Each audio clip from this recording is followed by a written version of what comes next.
Welcome back, student. This is our chapter number first, chemical reactions and equation, class 10, board CBSE, right? And this is our part number fifth, right? And following points we will discuss. That the first point is 1.2 from the first number topic, chemical equations, right? Then there are two types of the chemical equation. First is a word equations and a symbol equation, that is also called as your skeletal equation, right? And what are the previous year questions on the above concept that we will see. So my first point is 1.2, that is my chemical equations, right? So this is a question number 10. What is meant by chemical equations, right? In the chemical equation, symbolic representations of the chemical reactions in terms of a symbol and formulas of the reactants and product is called as in your chemical equations. Okay, आपका जो chemical reactions है उस chemical reaction का symbolic representation reactant का और product का, उसको हम क्या बोलेंगे? केमिकल इक्वेशंस बोलेंगे। डियर स्टूडेंट, केमिकल इक्वेशन दो प्रकार के होते हैं, एक मतलब है वर्ड इक्वेशन और दूसरा मतलब है सिंबल इक्वेशन, और उसको हम स्केलेटल इक्वेशन ऐसा कह सकते हैं, राइट? तो यहाँ पे हमको क्या देखना है? केमिकल इक्वेशन मतलब क्या है? जो भी आपका सिंबॉलिक रिप्रेजेंटेशन है केमिकल रिएक्शंस का in the form of the symbols and formula reactant और प्रोडक्ट का, उसको हम केमिकल इक्वेशन बोलते हैं। वो दो प्रकार के होते हैं, वर्ड और दूसरा सिंबल इक्वेशन। सिंबल इक्वेशन को हम स्केलेटल इक्वेशन बोलते हैं। यहाँ पे हम देखेंगे पहला word equation. What is the definition of word equation? A chemical equation which represent the chemical reaction. आपका जो केमिकल इक्वेशन है वो केमिकल रिएक्शन को रिप्रेजेंट कर रहा है ब्रीफली इन द वर्ड। और वो कहाँ कैसे रिप्रेजेंट कर रहा है? वर्ड में रिप्रेजेंट कर रहा है, उसको हम वर्ड इक्वेशन बोल रहे हैं। मतलब जो केमिकल इक्वेशन है वो केमिकल रिएक्शन को वर्ड में रिप्रेजेंट कर रहा है, उसको हम वर्ड इक्वेशन ऐसा हम बोल सकते हैं। अब वर्ड इक्वेशन और जो आपका केमिकल इक्वेशन है, it links, chemical equation link कर रहा है। किसको लिंक कर रहा है? हमारे रिएक्टेंट को लिंक कर रहा है और हमारे प्रोडक्ट को लिंक कर रहा है। हमको रिएक्टेंट क्या है, प्रोडक्ट क्या है पता है। मतलब केमिकल इक्वेशन लिंक्स कर रहा है रिएक्टेंट को और प्रोडक्ट को। एक हम यहाँ पे स्टेटमेंट है, एक स्टेटमेंट यहाँ पे है, और इस स्टेटमेंट का हम वर्ड इक्वेशन कैसे लिख सकते हैं? देखिए यहाँ पे, magnesium ribbon burns with oxygen we get white powder of a magnesium oxide. यहाँ पे मैग्नीशियम और ऑक्सीजन का रिएक्शन होके व्हाइट पाउडर हमको मैग्नीशियम ऑक्साइड का मिल रहा है। ये हमारा स्टेटमेंट है। तो इसको हम वर्ड इक्वेशन कैसे लिखते हैं? As follows, right? क्या है वर्ड इक्वेशन? मतलब जो भी आपका रिएक्टेंट और प्रोडक्ट है उसको वर्ड में लिखना है, राइट? फॉर एग्जांपल मैग्नीशियम मतलब magnesium plus oxygen I got a magnesium oxide.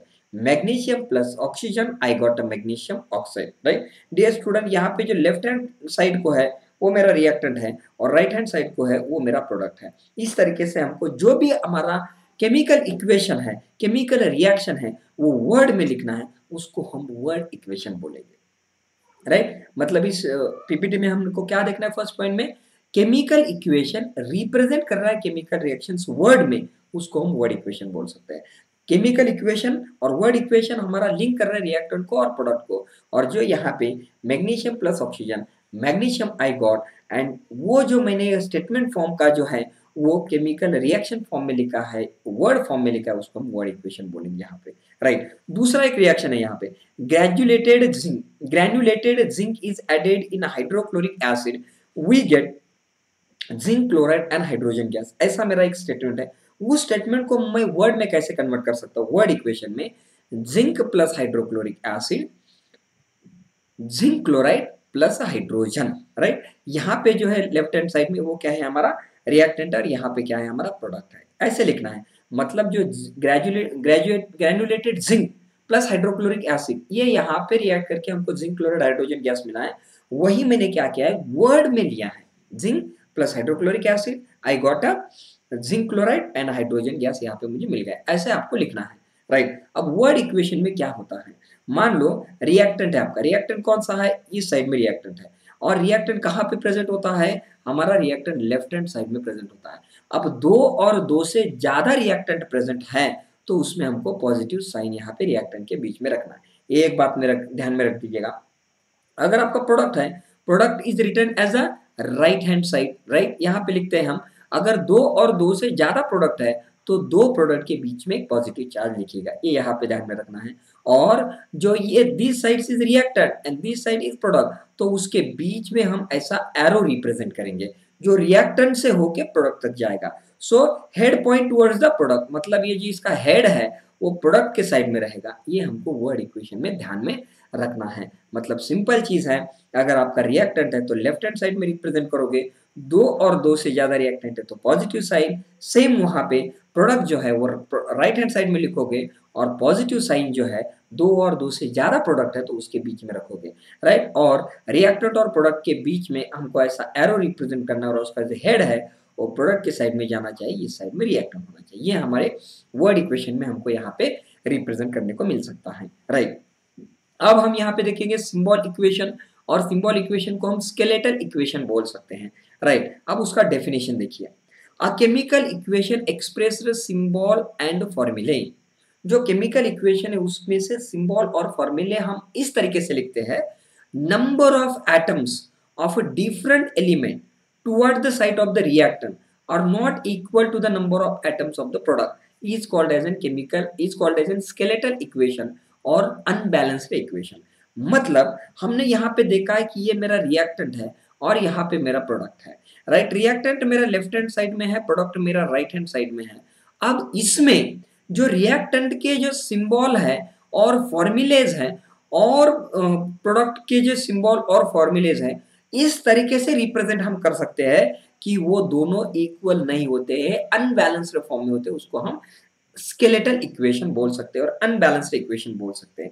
इसका मतलब अगर लेफ्ट हैंड साइड का और राइट हैंड साइड का इक्वल नहीं है, मतलब law of conservation of mass is not obeying law of conservation of mass यहाँ पे फॉलो नहीं किया जाता है, and such chemical equation is called as an skeletal equation और अनबैलेंस्ड इक्वेशन। मतलब सेकेंड नंबर स्टेटमेंट से मैं यहाँ पे ऐसे कंक्लूड कर सकता हूँ कि स्केलेटल इक्वेशंस में और सिंबल इक्वेशंस में law of conservation of mass maintain नहीं होता है, रिएक्टेंट और प्रोडक्ट वो सेम नहीं होते, अनबैलेंस्ड फॉर्म में यहाँ पे हम उसको रिप्रेजेंट कर सकते हैं। For example, magnesium plus oxygen, I got a magnesium oxide. यहाँ पे मैग्नीशियम देखिए एक है, प्रोडक्ट में मैग्नीशियम देखिए एक है, राइट। रिएक्टेंट साइड में ऑक्सीजन दो है, प्रोडक्ट में ऑक्सीजन एक है।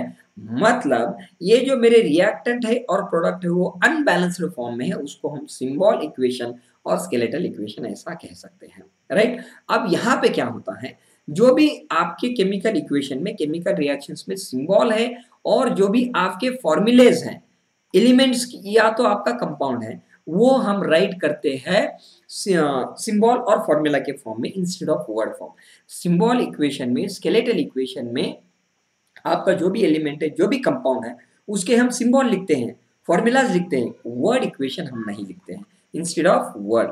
ये एक बात यहाँ पे ध्यान दीजिएगा। मतलब यहाँ पे कैसे हम लिखेंगे, अगर आपका मैग्नीशियम रिबन बर्न होता है ऑक्सीजन के साथ तो हमको मैग्नीशियम ऑक्साइड मिलता है, तो हम यहाँ पे ये ऐसे नहीं लिखेंगे वर्ड इक्वेशन जैसा magnesium plus oxygen I got a magnesium, ऐसा नहीं लिखेंगे। हम क्या लिखेंगे, मैग्नीशियम का सिंबल क्या है, Mg है, ऑक्सीजन का सिंबल क्या है, O2 है, और मैग्नीशियम ऑक्साइड का सिंबल क्या है, MgO। इस तरीके से हम लिखेंगे, उसको हम स्केलेटल इक्वेशन बोलेंगे। पर रिएक्टेंट और प्रोडक्ट वो अनबैलेंस फॉर्म में होगा, लॉ ऑफ कंजर्वेशन ऑफ मास नहीं मेंटेन करेंगे, उसको हम क्या बोलेंगे, स्केलेटल इक्वेशन और सिंबल इक्वेशन हम बोल सकते हैं।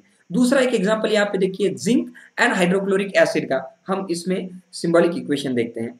अब यहाँ पे देखिए वर्ड हम नहीं लिखना है, वो जो एलिमेंट है, राइट, जिंक का सिंबल क्या है, Zn है, हाइड्रोक्लोरिक एसिड का फॉर्मूला क्या है, HCl है। वर्ड में हम नहीं लिखेंगे, यहाँ पे सिंबल और फॉर्मूलाज हम लिखेंगे, राइट। सिंबल जिंक का क्या है, Zn है, हाइड्रोक्लोरिक एसिड का फॉर्मूला क्या है, HCl है, तो वो यहाँ पे लिखना है, राइट। वर्ड के फॉर्म में लिखने के जगह पे हम यहाँ पे सिंबल और फॉर्मूलाज लिख रहे हैं एलिमेंट्स और कंपाउंड्स का।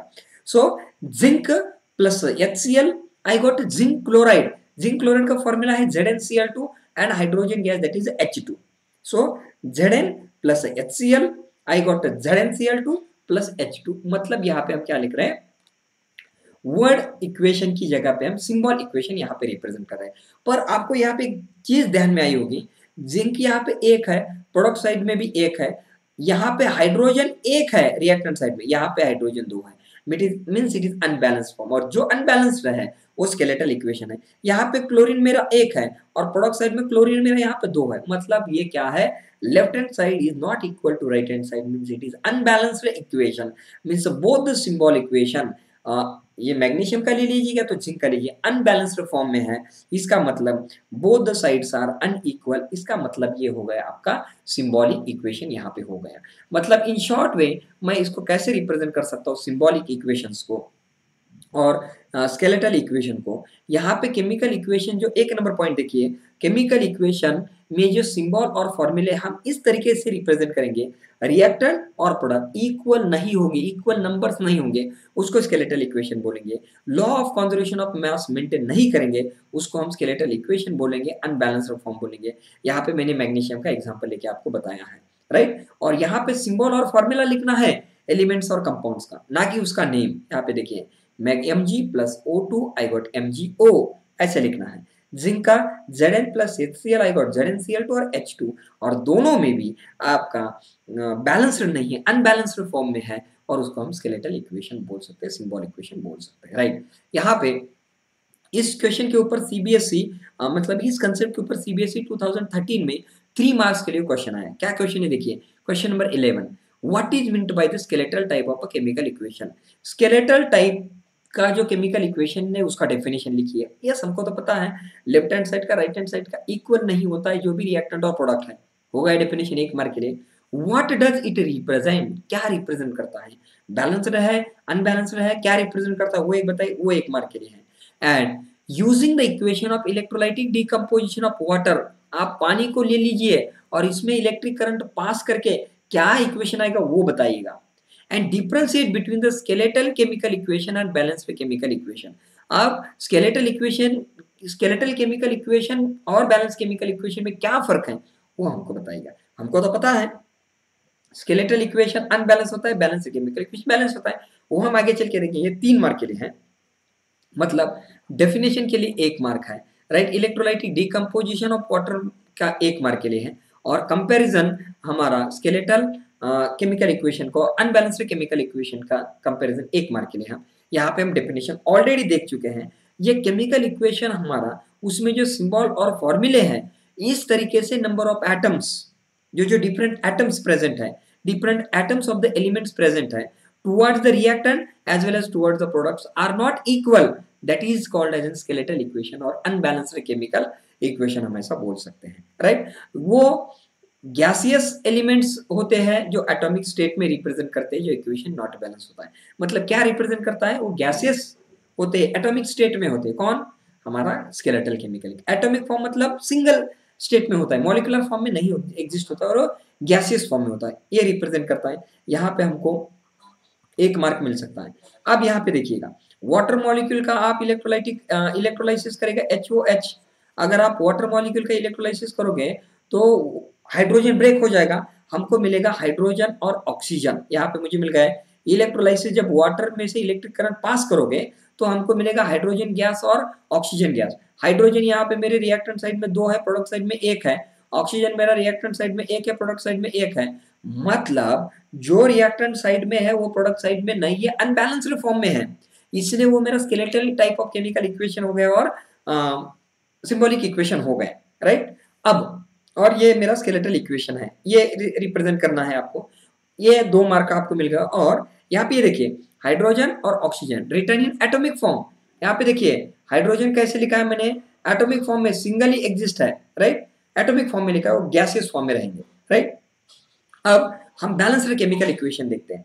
अब यहाँ पे जब आपके 2 वाटर मॉलिक्यूल को आप इलेक्ट्रिक करंट पास करोगे तो मुझे बताइएगा हाइड्रोजन कैसे एग्जिस्ट होता है, always exist hydrogen in H2 form, यहाँ का और यहाँ का हाइड्रोजन, राइट। अब यहाँ का और यहाँ का हाइड्रोजन में आता है तो ऐसे कितने आते हैं, 2, सो यहाँ पे 2H2, और ये एक ऑक्सीजन और एक ऑक्सीजन मॉलिकुलर फॉर्म में आ गया O2, राइट। सो यहाँ पे ट्वाइस H2 और O2, ये हो गया मेरा बैलेंस्ड केमिकल इक्वेशन। कैसे, हाइड्रोजन कितने हैं, 4, यहाँ पे है क्या, 4 हाइड्रोजन है, ऑक्सीजन कितने हैं, 2 है क्या यहाँ पे 2 ऑक्सीजन, यस। मतलब number of reactant is equal to number of product, ऐसे है, इसको हम बैलेंस्ड केमिकल इक्वेशन बोलेंगे।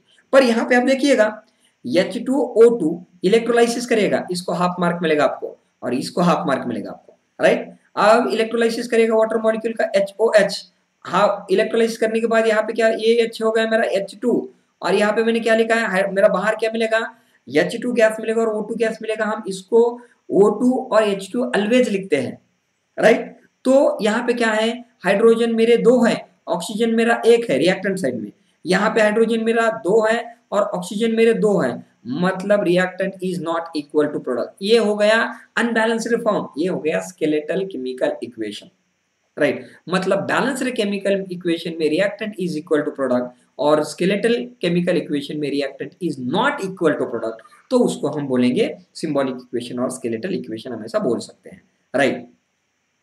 अब यहाँ पे देखिए importance of the balanced chemical equation. अब केमिकल इक्वेशन बैलेंस करने की क्या जरूरत है? So we need to balancing the chemical equation to fulfill the requirement of law of conservation of mass. Law of conservation of mass का requirement fulfill करने के लिए हमको balanced chemical equation balance करने की जरूरत है। Law of conservation of mass क्या है? Mass neither be created nor be destroyed during the chemical reaction, और दोनों बराबर आना चाहिए, इसके लिए हमको केमिकल इक्वेशन बैलेंस करने की जरूरत है। यहाँ पे हमको एक सीबीएसई ने दिल्ली बोर्ड के लिए 2010 में 1 मार्क के लिए क्वेश्चन पूछा है, on what basis chemical equation is balance, किस बेसिस पे आप केमिकल इक्वेशन को बैलेंस करोगे? So answer is in front of you here, balancing the chemical equation is essential और necessary to fulfil the requirement of law of conservation of mass. यहाँ पे आप अगर लिखोगे to maintain the law of conservation of mass, तो आपको 1 mark यहाँ पे मिल जाएगा। तो इस तरीके से हम यहाँ पे क्या कर सकते हैं, सिंबॉलिक इक्वेशन रिप्रेजेंट कर सकते हैं। मतलब शॉर्ट में मैं यहाँ पे क्वेश्चन नंबर 11 और क्वेश्चन नंबर 12 रिवाइज कर रहा हूँ। स्केलेटल इक्वेशन मतलब क्या है, जो अनबैलेंस्ड फॉर्म में है रिएक्टेंट और प्रोडक्ट, उसको हम skeletal type of chemical equation बोलेंगे। क्या रिप्रेजेंट करता है, तो वो गैसियस एटॉमिक स्टेट रिप्रेजेंट करता है। और वहां पे हम यहाँ पे देखेंगे H2O, ये एटॉमिक स्टेट हाइड्रोजन, ऑक्सीजन का एटॉमिक स्टेट, स्केलेटल इक्वेशन, इसको 1 मार्क है। और हमको इलेक्ट्रोलाइटिक डिकम्पोजिशन करना है वाटर का, और स्केलेटल इक्वेशन और बैलेंस्ड केमिकल इक्वेशन का कंपैरिजन करना है। यदि ये हमने किया है यहाँ पे, तो इस स्टेप को हाफ मार्क है, इस स्टेप को हाफ मार्क है। कैसे बैलेंस करना है मैंने ऑलरेडी बताया है, इसका स्टेप मैं आगे चल के बताऊंगा। और इंपॉर्टेंस क्या है बैलेंस्ड केमिकल इक्वेशन का, to maintain the law of conservation of mass. और ये क्वेश्चन नंबर 12 का यहाँ पे हमने आंसर ऑलरेडी डिस्कस किया है, right. Dear student, we completed here our part number 5 for the chemical reactions and equation, right. अगर अभी तक हमारे चैनल को आपने सब्सक्राइब नहीं किया तो सब्सक्राइब कर लीजिएगा। अगर आपको वीडियो अच्छा लगता है तो लाइक कीजिएगा, और अगर आपको अच्छा लगता है, बेनिफिशियल है, तो आपके फ्रेंड सर्कल में शेयर कीजिएगा। और कुछ अच्छे बुरे कमेंट्स हैं, राइट, कुछ इंप्रूवमेंट्स है, तो हमको कमेंट करके जरूर पहुंचाएगा। Thank you very much.